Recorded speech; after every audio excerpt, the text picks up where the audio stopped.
Hello friends, welcome to our classes.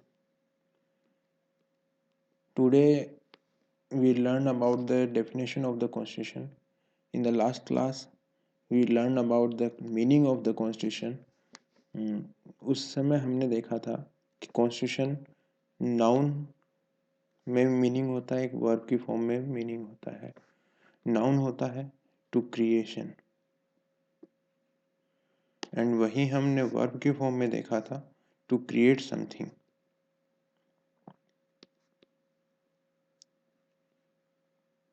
आज हम इसकी डेफिनेशन के बारे में देखेंगे कि एक्चुअल मीनिंग क्या होता है कॉन्स्टिट्यूशन का. अगर बात करें इसकी डेफिनेशन में तो उसमें इसका मीनिंग या उसकी डेफिनेशन क्या होगी. तो डेफिनेशन की बात आती है तो इसमें जो सबसे फेमस और जो सबसे कॉमनली यूज्ड होती है वो होती है वो वार्डे एंड फिलिप्स की definition. According to them a constitution means a document having a special legal sanctity which set out the framework and the principal functions of the organs of the government of a state and declares the principles governing the operation of those organs. उनके कहने का मतलब ये है कि संविधान का मतलब एक दस्तावेज होता है जिसमें एक विशेष कानूनी पवित्रता होती है जो किसी राज्य सरकार के अंगों के ढांचे और प्रमुख कार्यों को निर्धारित करता है और उन अंगों के संचालन को नियंत्रित करने वाले सिद्धांतों की घोषणा करता है. In simple words, a constitution is an aggregate of fundamental principles of or established precedents that constitute the legal basis of a polity, organization, or other type of entity and commonly determine how that entity is to be governed. यहाँ मेरे कहने का मतलब ये है, संविधान मौलिक सिद्धांतों, नीतियों एवं परंपराओं का एक समूह है जो एक राजनीति, संगठन या अन्य प्रकार की इकाई के कानूनी आधार का गठन करता है और आमतौर पर यह निर्धारित करता है कि उस इकाई को कैसे नियंत्रित किया जाए. अब बात करते हैं role and importance of the constitution की. रोल की बात की जाए तो जो कॉन्स्टिट्यूशन होता है वो इसका जो मेन रोल ये है टू रेगुलेट और गवर्न द सोसाइटी और to move society in a particular direction. तो जो कॉन्स्टिट्यूशन है वो सोसाइटी को एक पर्टिकुलर डायरेक्शन या एक पॉजिटिव डायरेक्शन देता है जिसकी वजह से जो सोसाइटी है वो एक मोर स्टेबल होती है और साथ ही साथ पॉजिटिवली मूव करती है एक पर्टिकुलर डायरेक्शन में. वहीं हम बात करें इम्पोर्टेंस ऑफ द कॉन्स्टिट्यूशन की तो जो हमारा जो कॉन्स्टिट्यूशन है वो एक पेरेंट डॉक्यूमेंट है and the basic principle is grand norm. The basic principle is grand norm और ग्रैंड नॉर्म था ये केल्सन ने अपनी थ्योरी में दिया था. According to him grand norm is the ultimate norm and it is automatically created and exist in the society. जो grand norm है वो एक अल्टीमेट नॉर्म होता है और ये कभी किसी के थ्रू बनाया नहीं जाता बल्कि ये सोसाइटी में ऑटोमेटिकली क्रिएट होता है और ये ऑटोमेटिकली एग्जिस्ट भी करता है. जहाँ सोसाइटी होगी वहाँ ग्रैंड नॉर्म जरूर होगा.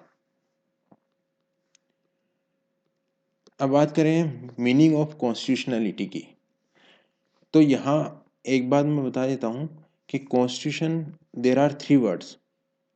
Constitution,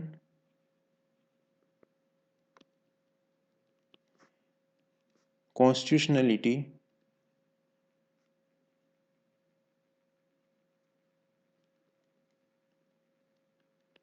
and constitutionalism.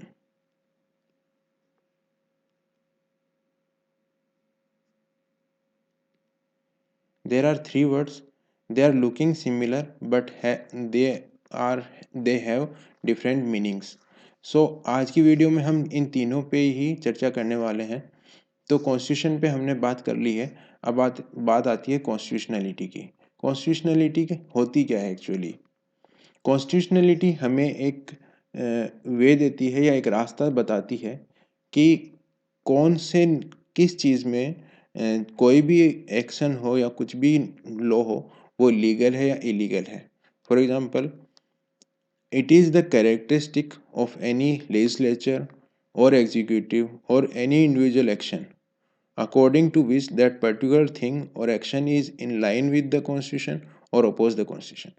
इसका मतलब ये है कि कुछ भी कोई भी एक्शन हो, चाहे वो लेजिस्लेचर के थ्रू हो, चाहे वो एग्जीक्यूटिव के थ्रू हो, चाहे वो कोई भी इंडिविजुअल के थ्रू हो, या तो वह जो कॉन्स्टिट्यूशन है उसके साथ होगा, इन लाइन विद कॉन्स्टिट्यूशन, या ओपोज द कॉन्स्टिट्यूशन होगा, oppose the constitution.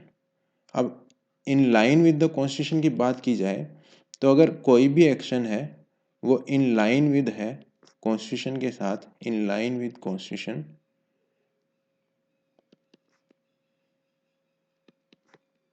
That means it is intra virus.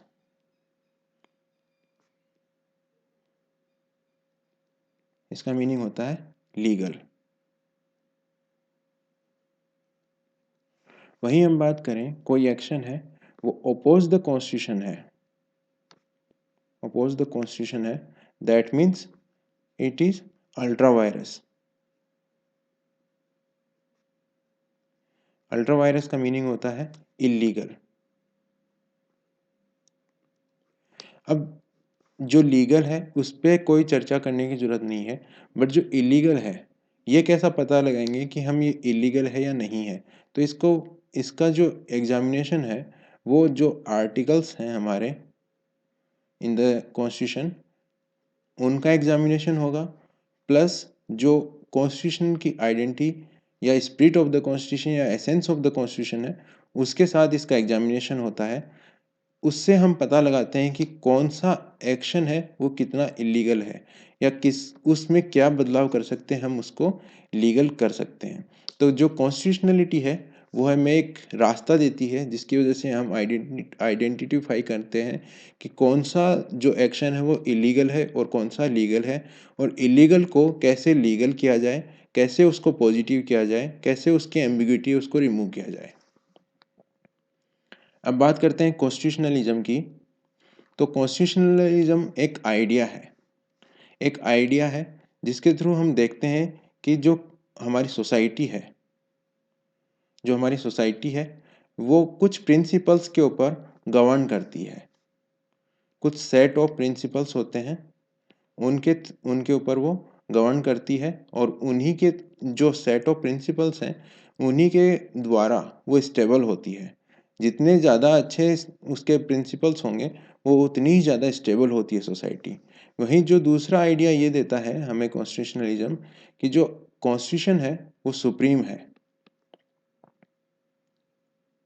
साथ में ये भी है कि जो कॉन्स्टिट्यूशन है उसकी जो आइडेंटिटी या स्पिरिट है उसको कोई भी, चाहे वो एग्जीक्यूटिव बॉडी हो, चाहे वो लेजिस्लेचर बॉडी हो, चाहे वो इंडिविजुअल हो, वो उसकी जो कॉन्स्टिट्यूशनल आइडेंटिटी या स्पिरिट है उसको वॉयलेट नहीं कर सकता है।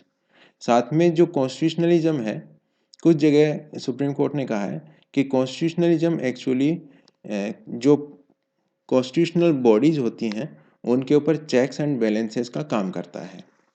तो आज की वीडियो में हमने देखा कि कॉन्स्टिट्यूशन क्या है, उसकी डेफिनेशन क्या है, साथ ही हमने देखा कॉन्स्टिट्यूशनलिटी किसको कहते हैं और क्यों ज़रूरी है कॉन्स्टिट्यूशनलिटी। वहीं हमने कंसेप्ट ऑफ कॉन्स्टिट्यूशनलिज्म को देखा। तो इन ये तीनों दिखते तो एक जैसे हैं बट इनका मीनिंग अलग अलग है। आज की वीडियो में बस इतना ही। अगर आपको ये वीडियो पसंद आई हो तो प्लीज़ इसको लाइक कीजिए, अपने दोस्तों के साथ शेयर कीजिए।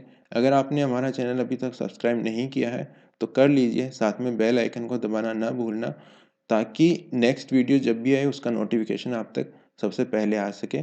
तब तक के लिए थैंक